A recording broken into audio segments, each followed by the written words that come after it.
हरे कृष्णा। आज का हमारा सत्संग श्रीमद् भगवत गीता के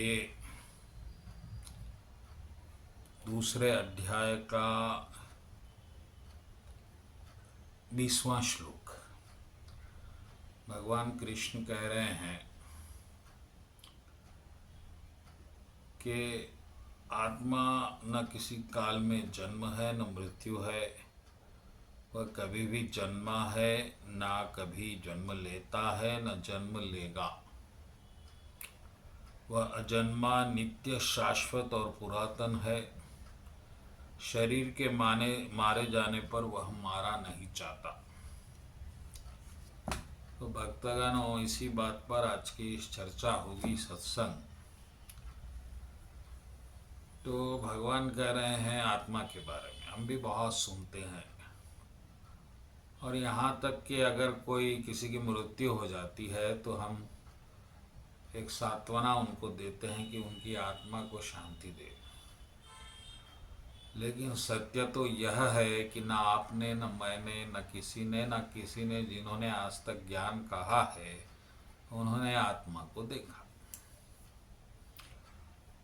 और बिना देखे, क्योंकि उन्होंने सुना तो उन्होंने कहा, मैंने सुना तो मैंने कहा, फिर आप भी सुन रहे हैं तो आप भी कहेंगे।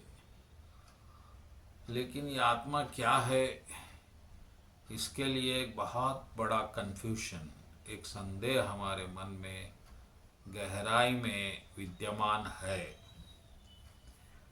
और मैं इसी संदेह को आज मिटाने का प्रयत्न करूंगा। तो भक्तगणों,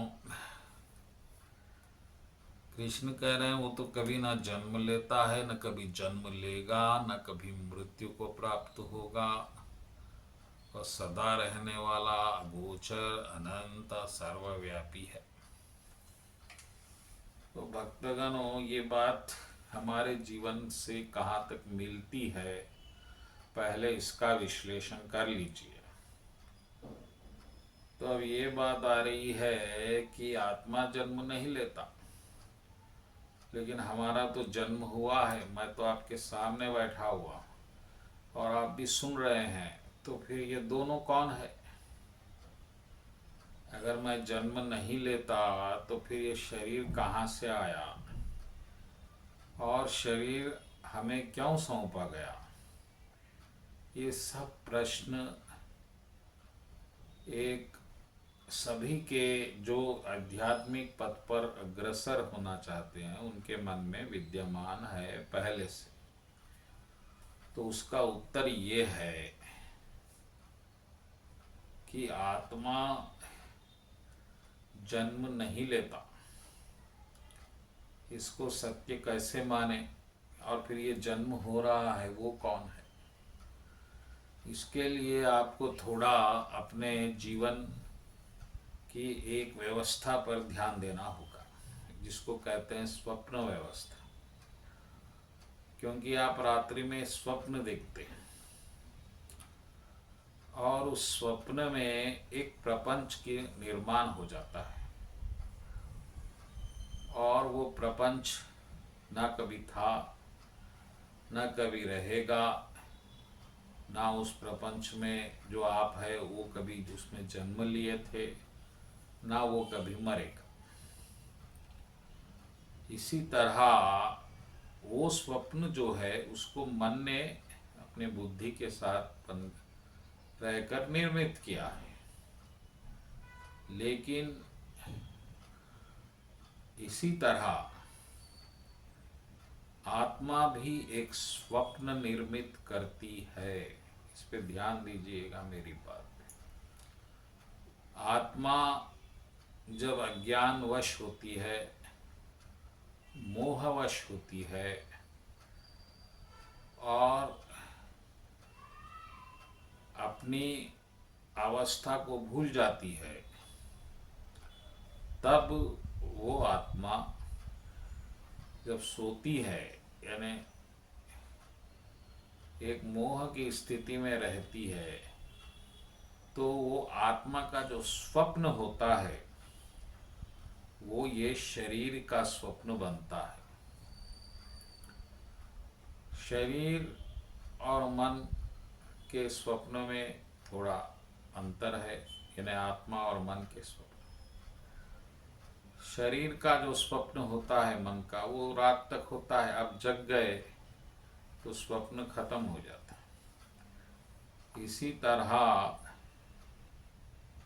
जब आप ज्ञान से जग जाते हैं तो ये शरीर का जो स्वप्न चल रहा है सदियों से, वो खत्म हो जाता है। फिर आपको जब लगता है कि ये तो मैं शरीर हूँ ही नहीं, ये कहाँ से आ गया, ये कौन था जिसको मैं खुद मैं समझकर सुख दुख भोग रहा था। ये है पहला विश्लेषण कि आत्मा जन्म नहीं लेती का अर्थ है आत्मा अपनी जगह ही है, वो शाश्वत है, सच्चिदानंद है, लेकिन वो अज्ञानवश है जिससे उसे एक स्वप्न देखना पड़ रहा है, जो स्वप्न हमारे जीवन को हम कह सकते हैं, जो हम कोई शरीर ले रहे हैं फिर मृत्यु को प्राप्त। अब एक और प्रश्न आता है यहाँ पर कि आत्मा स्वप्न क्यों दिखती है, मोह को क्यों प्राप्त होती है, अज्ञान को क्यों प्राप्त होती है। तो उसका उत्तर है अपनी इच्छाओं के कारण। आत्मा इच्छाएं करने में स्वतंत्र है, कर्म करने में स्वतंत्र नहीं है। देखिए इस बात पे भी ध्यान देना, वो हम कभी चर्चा करेंगे फिर। लेकिन आत्मा इच्छा करने में स्वतंत्र है और वो कुछ ऐसी इच्छाएं करती है जो उसके अपने प्रकृति के विरुद्ध है, क्योंकि आत्मा की जो प्रकृति है, स्वभाव है, वो भक्ति है भगवान की। तो भक्ति नहीं करना चाहती और कुछ और इच्छाएं करना चाहती, जैसा वो पति बनना चाहती। तो अगर वो पति बन रही है तो फिर उसे शरीर लेना पड़ेगा, लिंग शरीर, और फिर पत्नी की खोज करना पड़ेगा। अगर वो पुत्र बनना चाहती, पुत्री बनना चाहती, तो फिर उसे किसी योनि से जन्म ले। तो ये जो भक्ति को छोड़कर जितनी उपाधि है, कोई भी पोस्ट जिसको आप बोल सकते हैं, वो सब वो आत्मा में नहीं है, वो आत्मा नहीं कर सकती।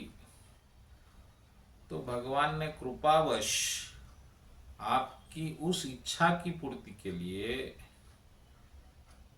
ये स्वप्न आपको दिखाया है, जहाँ पर आपका एक अहंकारवश नाम होता है, अस्तित्व होता है, और आप निरंतर भोगते रहते हैं जीवन भर।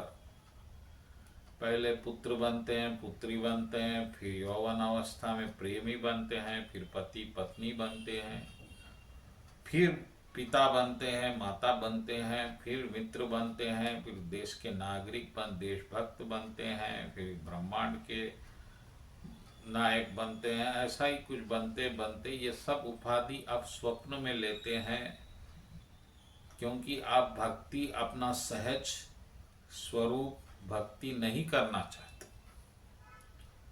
लेकिन अगर गुरु कृपा प्रभु कृपा वश आपको ये ज्ञान हो गया है कि ये उपाधि आपकी नहीं शरीर की है और भक्ति ही आपका स्वभाव है, तो फिर आप भक्ति में रत हो जाएंगे। और जैसे ही भक्ति में रत हो जाएंगे, उसी क्षण ये स्वप्न टूट जाएगा। तो इस तरह आत्मा कोई चमकने वाली वस्तु नहीं है, आत्मा तो आप स्वयं है, और आप है इसलिए आप अनुभव कर रहे हैं। हाँ, शरीर के माध्यम से कर रहे हैं, लेकिन शरीर के जाने से भी आप विनाश को प्राप्त नहीं होंगे। फिर कोई शरीर मिलेगा, फिर कोई योनि मिलेगी, तो ये चक्र चलता रहेगा। और आपको स्वप्न से जागना है, अपने आत्मा के स्वभाव को जानना है और जानते ही भक्ति में रत होना है। यही है वेदांत का सार, गीता का सार, शास्त्रों का सार।